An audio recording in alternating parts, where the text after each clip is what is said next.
আমাদের রোগের উৎপত্তি আজকে দুটা, একটা হলো হুব্বুদ দুনিয়া, দুনিয়ার অগাধ ভালোবাসা,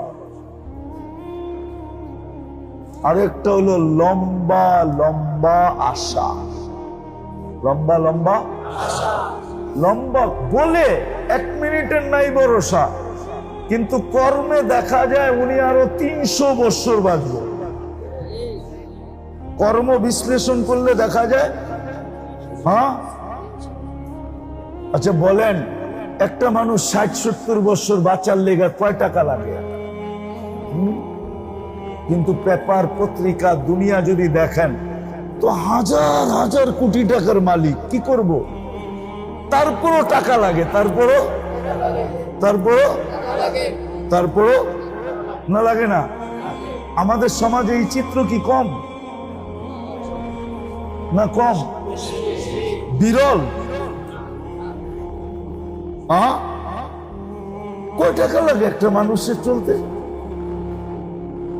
70 কোটি টাকা, তারপরও কিচ্ছু হয় না।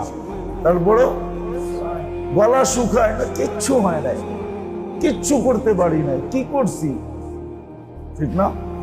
তো লম্বা লম্বা আশা, যদিও বলে 1 মিনিটের নাই ভরসা, কিন্তু ওনার কর্ম দেখলে মনে হয় উনি বাঁচবে 3000 বছর। 200-100 বছর তো বাঁচবই, ঠিক না? তো লম্বা লম্বা আশা আর দুনিয়ার ভালোবাসা, এই দুটা হলো আধ্যাত্মিক রোগের সবচেয়ে বড় মূল নীতি। এই দুটার থেকে তরে শুরু হয়। প্রথম এই দুটা হয়, তারপরে আধ্যাত্মিক রোগ হইতে থাকে। হইতে হইতে আমি শেষ সীমানা বলতেছি।